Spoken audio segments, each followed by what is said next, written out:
Welcome to Kurious Kristy. I am Kristy. Thank you for joining me. If you are anything like me, you like to know everything about everything. So, in these episodes, we are going to be interviewing someone to learn something new. And in this episode, we are going to be talking about adult sex toy stores.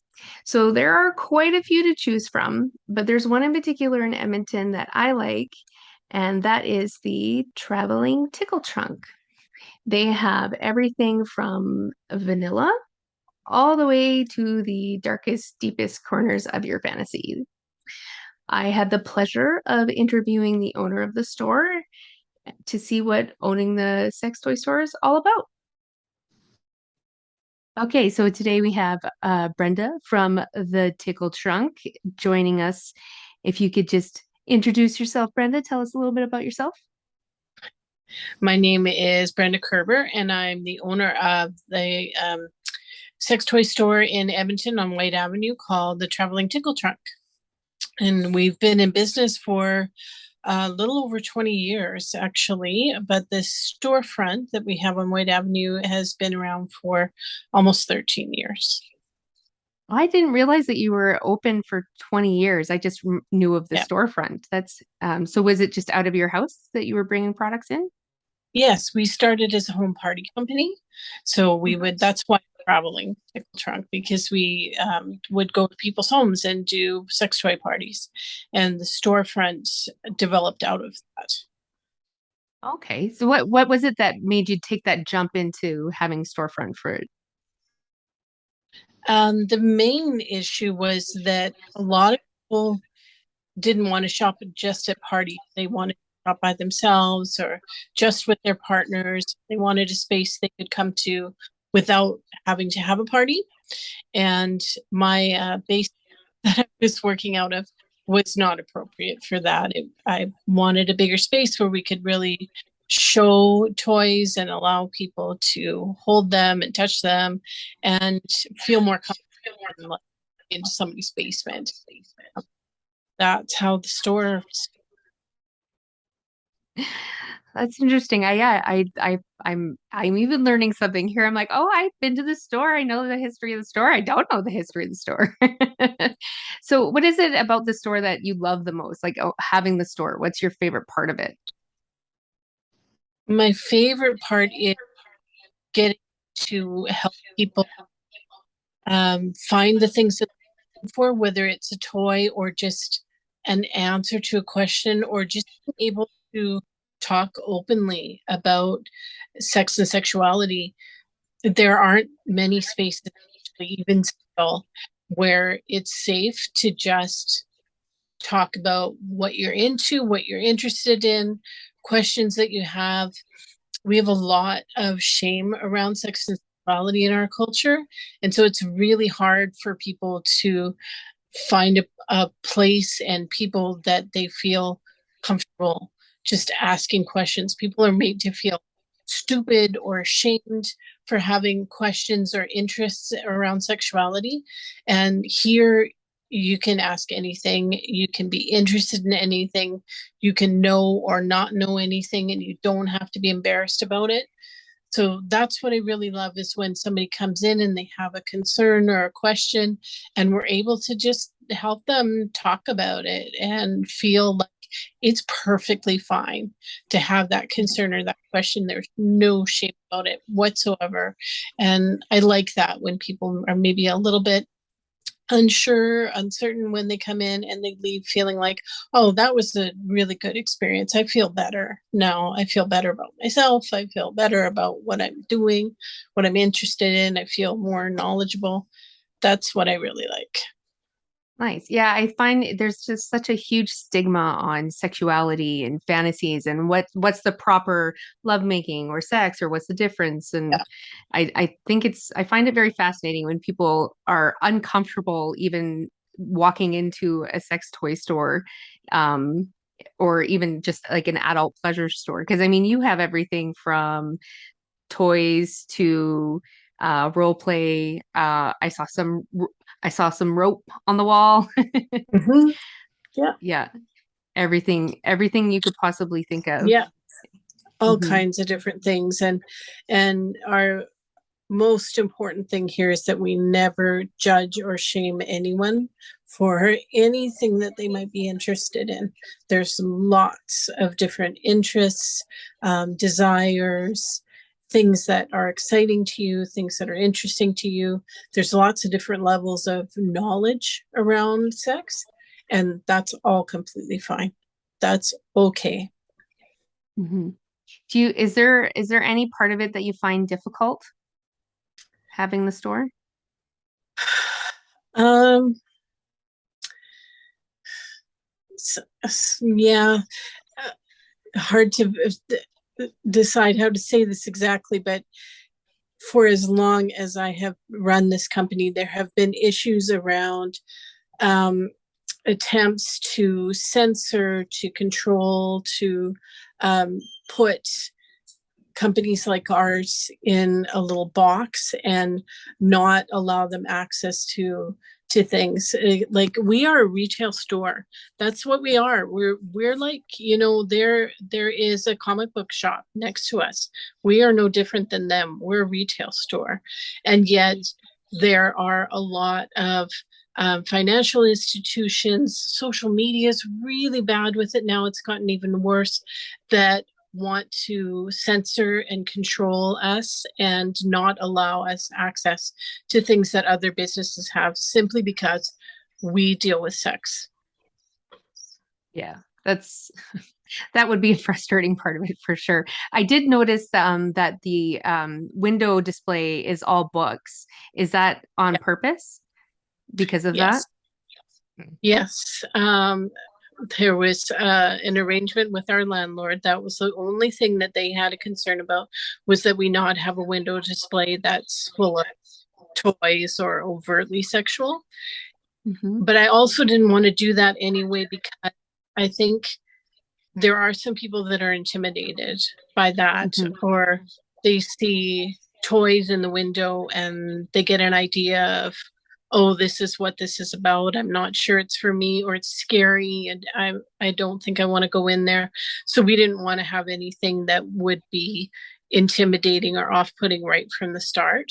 We want people to, and you see that when you come into the store, the first thing you see are books, um, candles, massage items, toy boxes, and you have to like turn to be able to see the dildos and the vibrators, and you have to go further back in the store before you see cuffs and whips and things like that, so that people have time to adjust or to make decisions about, I'm not comfortable with that, so I'm not going to go back there.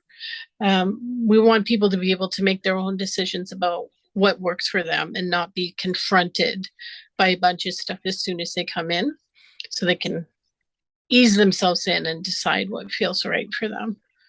Yeah, that's it's funny. I didn't put two and two when I was walking through the store the other day. I was like, it got progressively um interesting, I guess I would say the word, as I Yeah. went further into the store. I didn't even realize Yeah. that that was done on purpose. That's a great layout. Yeah. So Yeah. you guys do sometimes some classes and some courses? We do. Sadly, we haven't in quite some time Mm. because of COVID. So we haven't had sessions here for 2.5 years. Um, I'm hoping that that's going to start up in the fall. There are some plans in place to start doing a few, but under normal circumstances, yes, we do workshops here, and they're small group sessions. Usually, the most we would have is maybe 12 or 14 people, and they're either informational or more hands-on things. Like, one of our most popular is on rope tying. So we have a facilitator who really knows what she's talking about, has lots of experience, and people come and tie each other up. Like, they learn how to actually do stuff in a safe way. Some of them are more informational. She also teaches one on Kink 101 or BDSM 101. So just the basics about what it is, how to play safe, how to find partners, different types of play. So we have a few different things. Interesting. Yeah, because I did go to one event in the store and I had an absolute blast, but it was Right. many, many years ago. It was the event that Bronwyn had put on in your store. I Oh don't, yeah. I think that Oh was about 10 years ago. yeah. It was a lot of fun. It was a great atmosphere. So for someone who is wanting to come into an adult store, but is a little nervous or leery or is really almost anxious about it, what words of advice would you give them for coming into the store? Um, this is very self-promoting, but first thing I would say is come to the tickle trunk, please.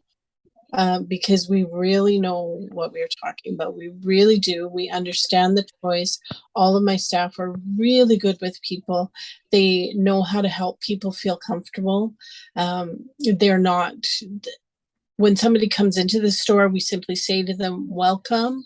If you are you looking for anything in particular, would you like some help? And you can choose yes or no. I just want to like leave me alone, let me get comfortable. That's fine. Or if you have lots of questions, we'll answer them. Um, Sadly, in a lot of other places, they don't know very much about the toys. They actually don't do a lot of training, and so they may be giving information that's not correct. And they Mhm. also don't really check or vet their toys for safety. There are still a lot of products that are not safe to use on or in your body. And we do that for you. We check and make sure of that. So you don't have to worry about that kind of stuff. If you go into another store, you might be taking a risk of getting something that's not safe to use. Mhm. Yeah, I guess it's just taking the plunge that it's a safe space and Yeah, you can do it. Everyone's welcome. yeah, and we do have a lot of people who come in for their first time ever being in a sex shop, and they are quite nervous and not sure what's going to happen. And pretty much everybody feels comfortable by the time that they leave because we will Mhm. meet people where they're at. If you don't even want to look at us, that is okay. If that's your comfort level, that's fine. We will leave you completely alone. There is a little card with a bit of explanation in front of each toy. So if you don't know what you're doing, you don't have to. There's a little bit that explains, and you can pick them up and turn them on and see what they feel like and see if they vibrate, what the vibration feels like. And we encourage people to do that. So if you'd rather just not talk to anybody, if you feel nervous about that, that's okay. You don't have to. But if Mhm. your comfort level is no, I really want somebody to explain this stuff to me because I feel like I don't know what I'm doing, we'll do that too. Yeah. Yeah, I know when I was in there a couple of weeks ago, the ladies that were working that day were wonderful, wonderful, very helpful ladies. Because of course I made some purchases while I was there. Yeah, it's an absolutely beautiful store, and you have everything you could need or want, We and the hope staff so. is fantastic. I absolutely love your store. That's great. That's what I want to hear. Thank you. And I know my best friend promotes your store all the time as well. Whenever anybody's asking, where do I go to feel comfortable to talk about these things or figure out exactly what I need to do this specific thing? Yeah. Yeah, and one of the things about us too is that we don't pressure people to buy things. If Hmm. you just want to come and look or maybe ask a question and you're not sure if you're going to buy something today or ever, that's okay. We're fine with that. We'll just chat Hmm. with you. You know, I had somebody come in quite a while ago now, maybe about 6 months ago, who was dealing with a physical health issue and was seeing somebody that I know actually. We're very much in touch with a lot of the medical professionals who deal with sexual health around here. Um, and so I knew what she was talking about and what I would recommend. So I told her, what I recommended was a little toy that cost like $40 and was probably pretty good for what she needed. She needed something quite small. And she said, "Oh, okay, well, that's good. I like that." And then she picked up a very large toy that costs almost $300 and is a pulsator. It moves like this. And she said, I Mhm. went into another store and this is what they told me to buy. And I said, I'm so glad you didn't buy that because right now, that's not good for you. That's not what you need. You have some issues that you're working out, and this is not going to help those. And you're going to pay $300 for it. So she was very happy that I was not encouraging her to spend as much money as possible, but more encouraging her to get something that would fit for what she actually needed. And Mhm. yeah, hopefully she's gone on to get a lot of use out of that and resolve some of the issues she was having. Yeah. I think that's probably one of the harder parts, especially if you are don't know too much about any of the toys or what is it that you would specifically need. Because I've even been in that Yeah, situation with someone where you go into a store and the salesman's like, buy this $500 one so I can get my yeah, commission. And it's yeah. not what they need. No, no, not at all. And our salespeople do not work on individual commission because I don't want the competition to Hmm. sell the most stuff. We work on a group sales thing, so everybody, and it can happen that somebody comes in and one of our people spends an hour talking with them about what's going on for them, but they're not sure yet, and so they don't buy anything. And then the next time they've decided and they come in, they spend 5 minutes with someone and buy something. So individual commission does not make sense. We Yeah. don't want commission for sales here. We want people to feel comfortable and to get what they actually need, whether it costs $2 or $300. Yeah. That's fantastic. Well, thank you so much for taking some time out of your busy day Sure. from the store. I just want to thank you again for coming and thank you for your store and what your ladies do in the store. Yeah. Thank you for coming and visiting us. Thank you so much for tuning in. I hope you learned something or at least got some confidence to go into a sex toy store to learn some stuff about what you like. Until next time.